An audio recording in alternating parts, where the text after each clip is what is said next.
ప్రకాశం బ్యారేజీ నిండు కొండలా మారింది. పైనుంచి అయితే వరదలు ఎక్కువ రావడం వల్ల పైనుంచి వచ్చే ఫ్లోటింగ్ అంతా కూడా ఎక్కువ రావడం వల్ల ప్రకాశం బ్యారేజ్ అంతా పూర్తిగా నిండిపోవడం జరిగింది.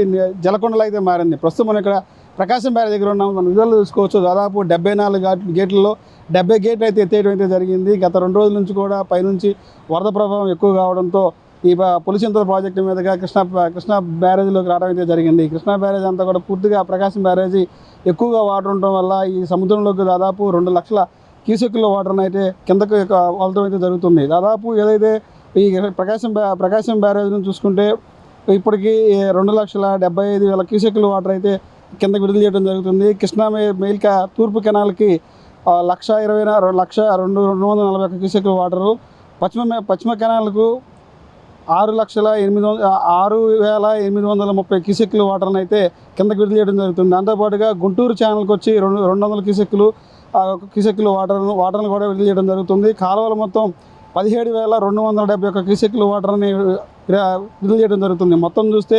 2,18,771 క్యూసెక్కుల వాటర్ని అయితే రిలీజ్ చేయడం జరుగుతుంది. ప్రకాశం బ్యారేజీ మొత్తం చూస్తే 70 గేట్లలో 40 గేట్లు 5 అడుగుల హైట్లోని 5 అడుగుల హైట్ అయితే గేట్లు లేపడం అయితే జరిగింది. మిగతా 30 గేట్లు 4 అడుగుల గేట్ అయితే లేపడం జరుగుతుంది. దాదాపు ఈ వాటర్ ఫ్లోయింగ్ అంత చూస్తే 12 అడుగుల ఎత్తులో కూడా ఈ వాటర్ అయితే ఉంది. కింద వాటర్ అయితే వెళ్తూ ప్రవహిస్తూ అయితే ఉంది. ఈ ప్రవాహం ఎక్కడైతే గేట్లు ఇక్కడ ఓపెన్ చేయడం వల్ల ఈ ఫ్లోయింగ్ అంతా సముద్రంలోకి వాటర్ అయితే పోతుంది. ఈ కృష్ణా ప్రకాశం బ్యారేజ్ ఏదైతే ఉందో ఇక్కడ వాటర్ వదిలిన తర్వాత లోతట్టు ప్రాంతాలు ఏదైతే ఉన్నాయో లోతట్టు ప్రాంతాల్లో ఉన్నటువంటి ప్రజలను కూడా రాష్ట్ర ప్రభుత్వం అప్రమత్తం అయితే చేయడం జరిగింది. కృష్ణా కలెక్టర్ ఎవరైతే ఉన్నారో లక్ష్మీ షా కూడా ఇప్పటికే రెవెన్యూ అధికారులను అలర్ట్ చేయడం అయితే జరిగింది. ఇప్పటికే లోతట్టు ప్రాంతాలు ఎవరైతే ఉన్నారో వారందరూ కూడా సురక్షిత ప్రాంతాలకు తరలించడం జరిగింది.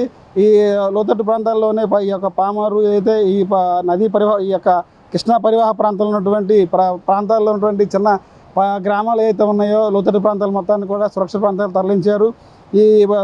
ఏదైతే ఈ కాలువలు ఉన్నాయో కాలువలు కూడా గండ్లు పడుకోకుండా ఇప్పటికే ఎన్ఎస్పి అధికారులను కూడా ఈ యొక్క కాలువల వెంబడి వారి చుట్టూ కాలువల వెంబడి కూడా పర్యవేక్షణ అయితే చేస్తూ అయితే జరుగుతుంది.